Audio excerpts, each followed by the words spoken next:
Chuffed, an everyday story of a not-so-everyday railway line. The narrator is Alan Leaf. Hello, signal box. Yeah. OK, I can see if I can organise that. OK, I'll go and have a word with him in a second. Cheers.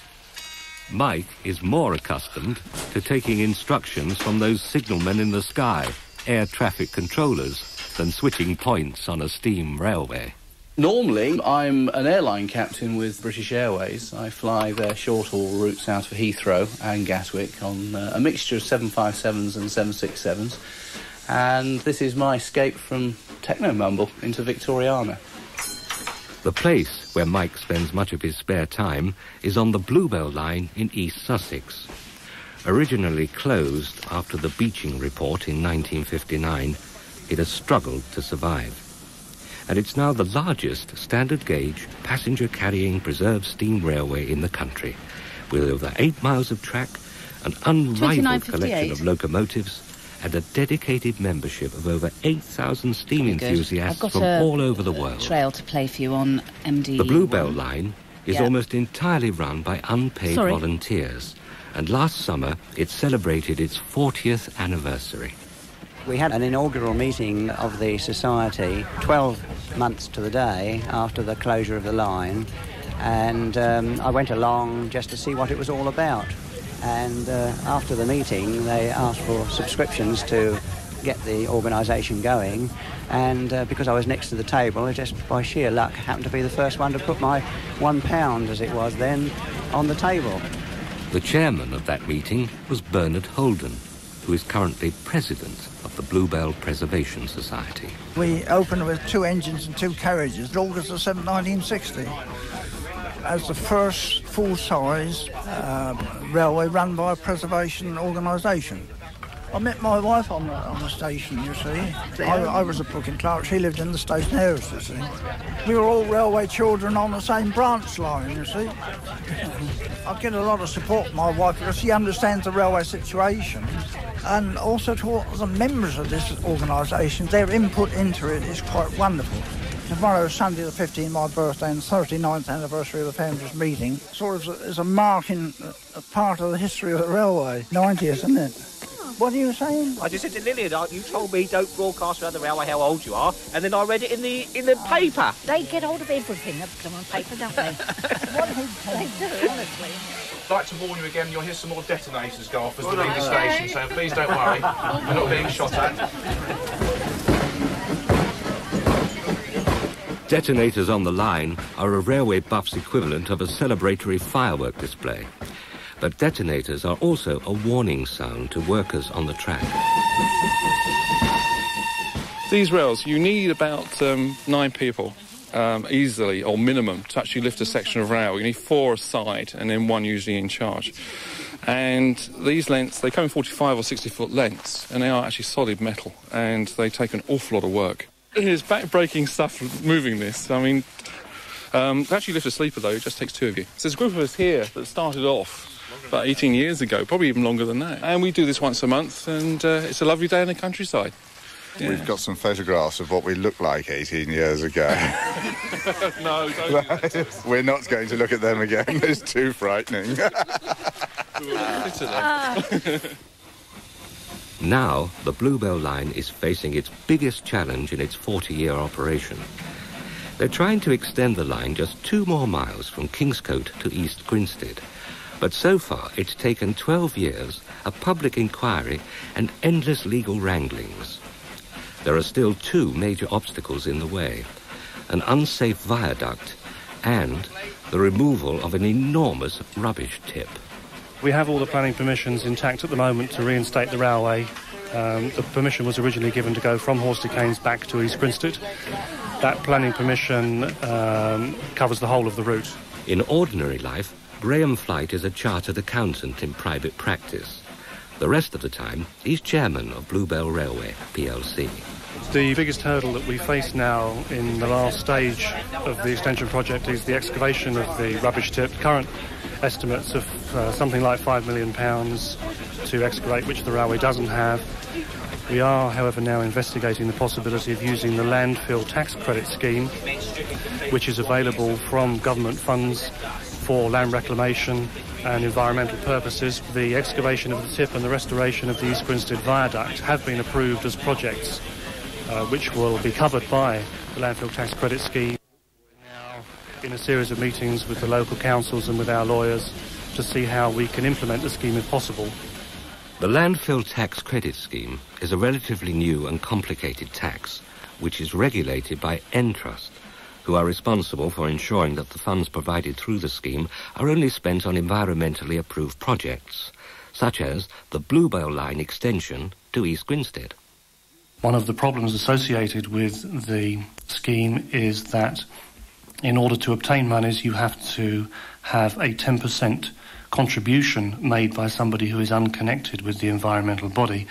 And this is one of the problems we've been trying to address, because the railway, in its existing organisation, cannot act both as the contributor of the 10% and the receiver of the money. Hello, Michael. Yeah, it's Graham Flight, Bluebell. I've just come back from a meeting with Entrust at their offices, and we have a problem that I think you can help us resolve.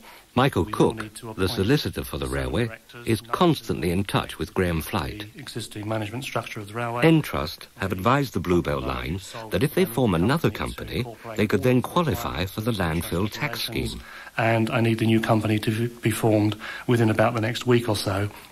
Can I leave you to get that organised as soon as possible, please? Leaving that problem of forming another company in capable hands, Graham Flight is constantly trying to think of other ways of acquiring that £5 million they need to move the rubbish tip. But first, they've got to discover if there's anything dangerous in it. Hi, Mark. Hi. Thanks for coming. Nice to see you, Graham. Nice to see you. Mark Harvey is General Manager for McArdle Contracts Limited. His company specialises in all the complications and subtleties of rubbish. The tip is in the Inbellhorn cutting, which is about 400 metres long.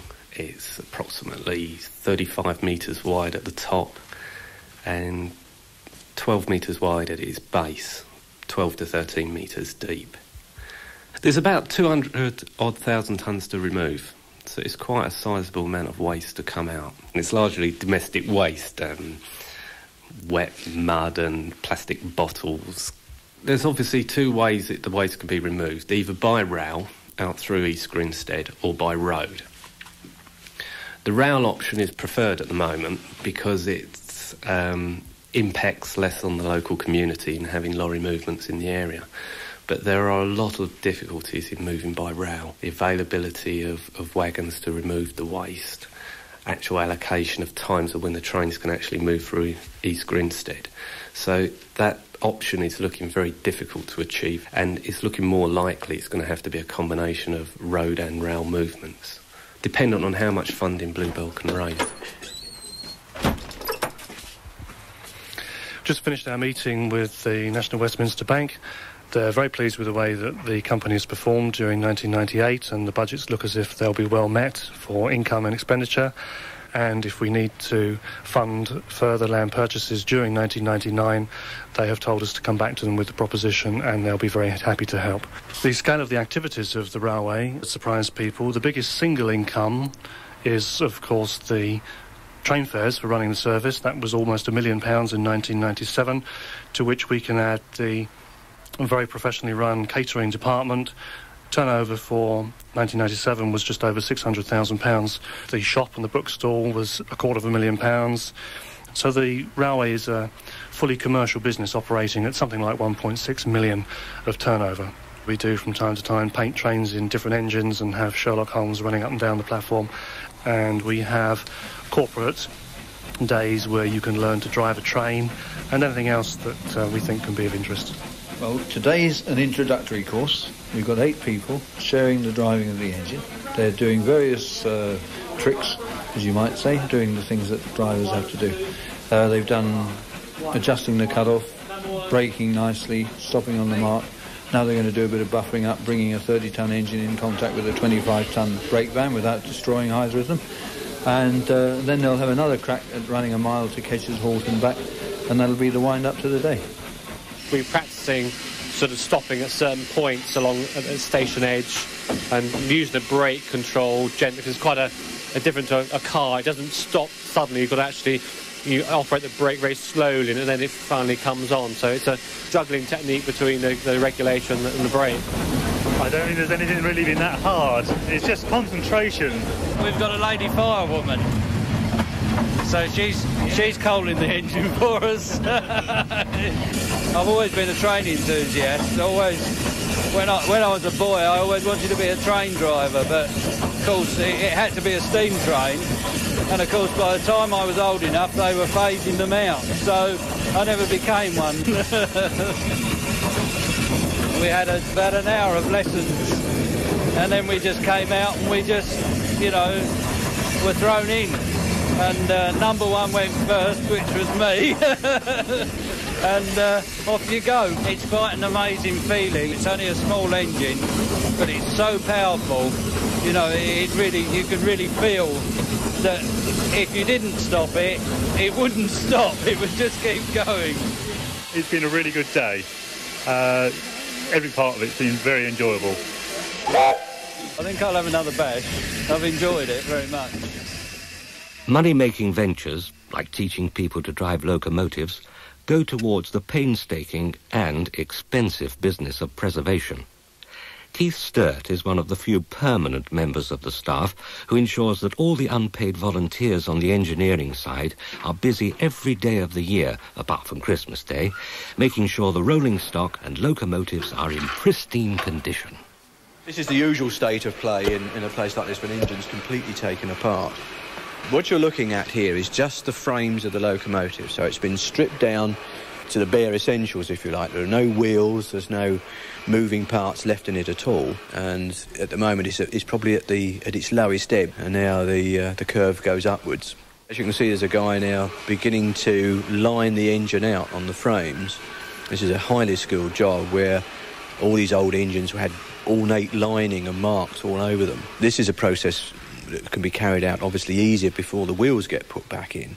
The wheels themselves are also lined out. Each spoke is a red line down it, and they do look wonderful when they're finished. I've chalked an outline on which is going to guide me with the paint, and from the outside of the frames to the chalk line will be black, and then there'll be a fine red line between the black and the dark red. There's a few firms that manufacture paints of high opacity, so you only need one coat to give a good strength of colour. I did once work out how many feet of lining there were on one of these types of engine. And I think it came out at something like about 500 feet of lining. So it's quite a lot. The locomotives will take an awful lot of money each year to maintain. And obviously the boilers cause us the most work on the railway here because they are pressure vessels and need considerable attention to keep them okay. Basically, a locomotive can't run for more than 10 years without this full stripping down. It's like a massive MOT, if you see what I mean. Everything has to be made. There's no spares anywhere. The mileage that we do per year, the collective mileage, is about 40,000, which is quite a lot for old pieces of equipment. And the railway is gradually getting longer. I mean, we're all very much looking forward to the extensions of the railway. And naturally, that has an effect on what we're doing. There's a lot of hard work, but an awful lot of job satisfaction. To complete an engine, perhaps after several years of quite hard work, and then drive it up the line to run it in. We don't put a notice on running in, please pass, because it's difficult with a railway engine, but we have to carefully bed all the bearings in. And we really do enjoy doing that, because at the end of the day, you've got a beautiful locomotive that would otherwise be cut up, pulling a train for the public to enjoy, and that's really what we're here for. Keeping the money coming in, even in dribs and drabs, is vital for the line's survival. Particularly now they need to raise the extra £5 million for the extension to East Grinstead. A major contributor so far is a private waste company called UK Waste, who have for the past 2 years donated £300,000 via the Landfill tax credit scheme. And by doing this, UK Waste have been able to claim a rebate from the government. But this year, it seems, they may not be able to stump up the money. Today, 13th of January 1999, I've had the letter from UK Waste to say that following our application for money from them for 1999, they have no available funding for 1999 in their budget. We do now have to go back to other waste operators, although I would expect most of their 1999 budgets have already been set, to see if we can put together a consortium of waste operators who will look at our project favourably to give us some of their landfill tax money instead. And this is quite a serious setback for us because we were hoping to get the first £1 million from UK Waste during 1999 to begin the work on the excavation of the tip. And if we can't get the landfill tax money, obviously the project will have to be delayed. East Grinstead is beginning to look an awful long way off, which is a pity not just for the Bluebell Railway but also for East Grinstead. That's the opinion of Paul Johnson, Mayor of the town, and Tony Davis, Chairman of Mid-Sussex District Council. We in East Grinstead certainly want to see the railway come to East Grinstead, and we think it's vital for the tourism and to bring people into the area. One of the interesting developments is that because of all the worries about pollution and fumes from motor cars, the new government is looking very seriously at the whole environmental issue, and all over the country they're looking to reopen, if possible, old railway lines, get people off the roads onto railways, and if this link can be made to East Grinstead, it could in a very real way become something more than a fun railway, which is great, but it could actually begin to divert people off the roads, enable people to get into East Grinstead for shopping, and even become part of a commuter network, which it was before Dr. Beeching did his stuff, you know.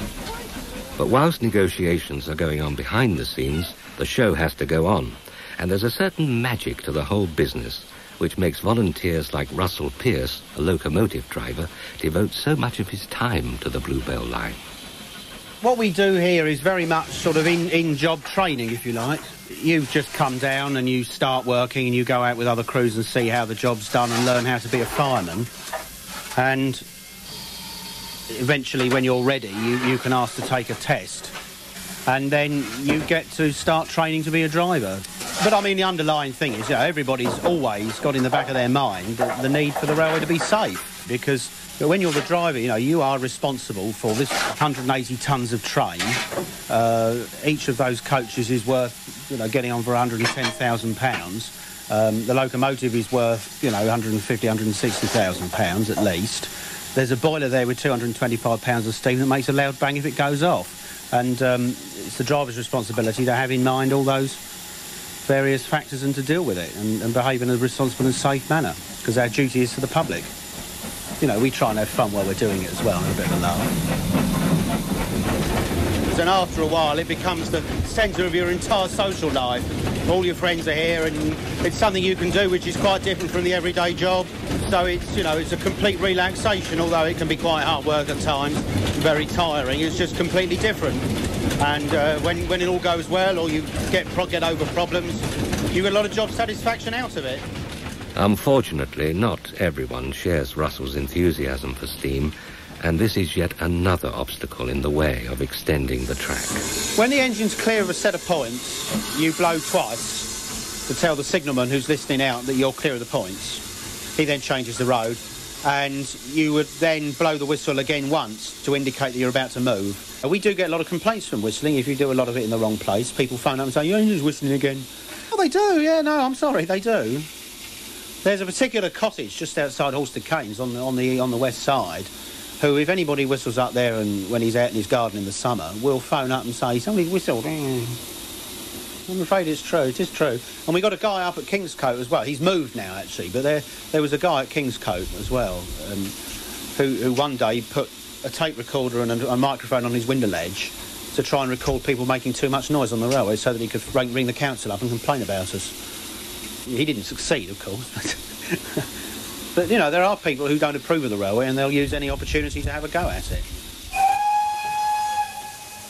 Luckily for the Bluebell, The passengers who come from all over the world love every huff and puff of the trains.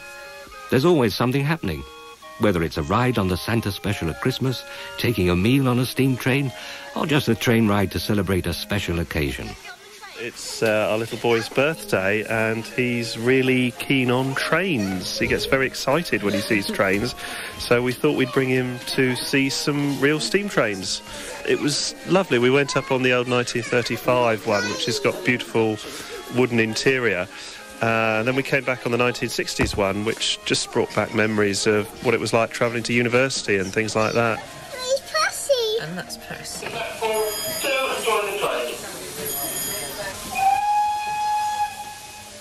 I'm Robin White, and in normal life I'm a commercial barrister.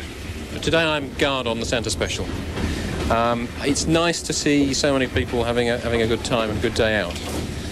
I used to work for British Railways, and I joined them as a graduate manager and worked for them for 6 years until I was made redundant. So I've always had a sort of railway interest. And even though I've now reinvented myself as a lawyer, I think it gets in your blood. And I still come here at weekends and blow my whistle and wave my flag. It's about just a little more than 8.5 miles from Sheffield Park to Kingscote. We measure things with a very old measurement. We measure things in miles and chains. There are 80 chains in a mile, and in fact it's 8 miles and 51 chains from one station to the other. Chains because in the days before laser surveying equipment and what have you, you had two men with a very long chain of 22 yards. And they would mark out the ground where they'd reached the end of the chain, and then the back man would walk forward with his length of chain. People will have met a chain or seen it on the television, but they won't have recognised it, because it's also exactly the length of a cricket pitch between one stumps and the other. That's 22 yards as well.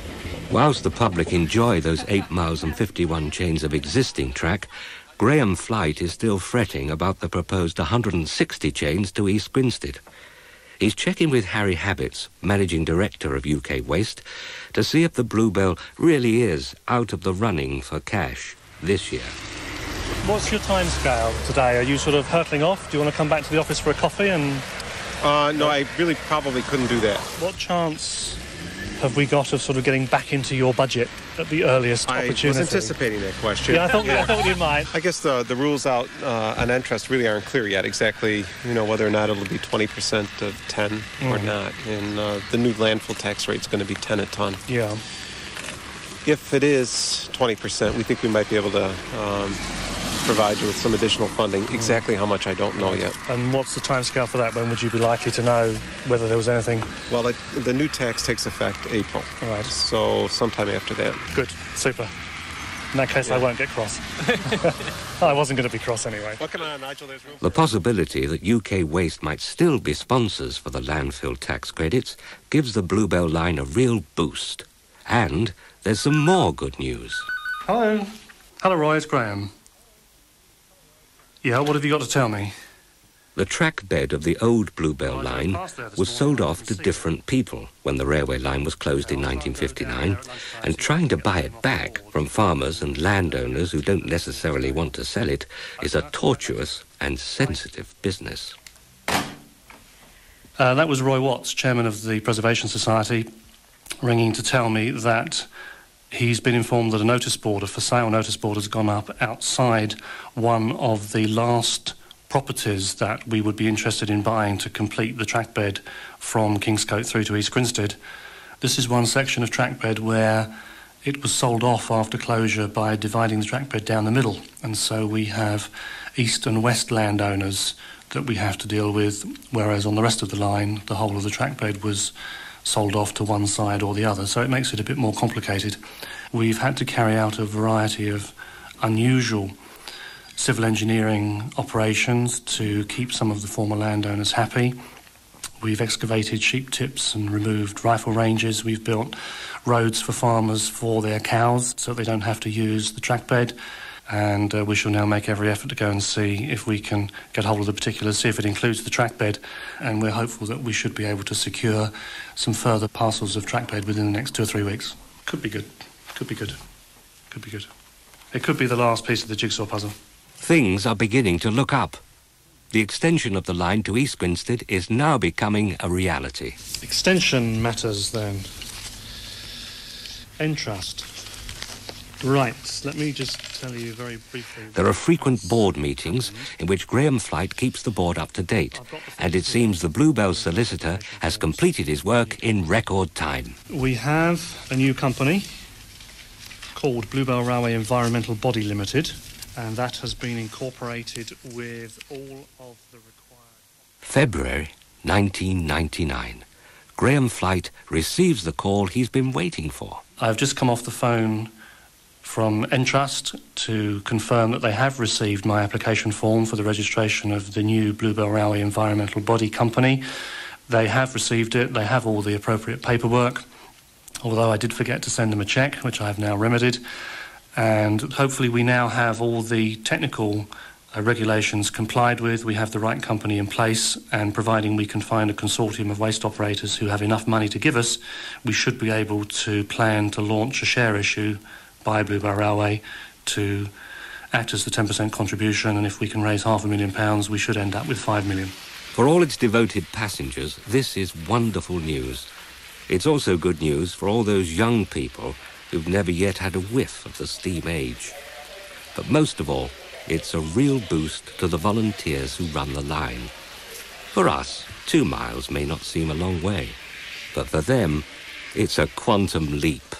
The idea of actually having a mainline connection with Railtrack and Connex is absolutely wonderful. We can do all sorts of things, we hope. It's possible, too, that once we get to East Grinstead, people will be encouraged, or others might, to run special trains from somewhere like Manchester, Birmingham. You never know, you like, do you? To wait and see what happens. I think the future's great. The future for me, I think I would like to stay involved with the railway until the first train goes over the viaduct into East Grinstead station. I won't say optimistic, but hopeful that we might get back to East Grinstead by the millennium. That was the original objective, but that's going to be a bit difficult, but we're still making every effort to do it if we can. This is what we come down here for, really, When I first started, we were only running 5 miles to Alsted Cairns, and I've seen the railway get longer and longer, and we made very good progress over the last 4 or 5 years. Yeah, it's been very encouraging, and it will be nice to be into East Grinstead again. We're all looking forward to that, I think.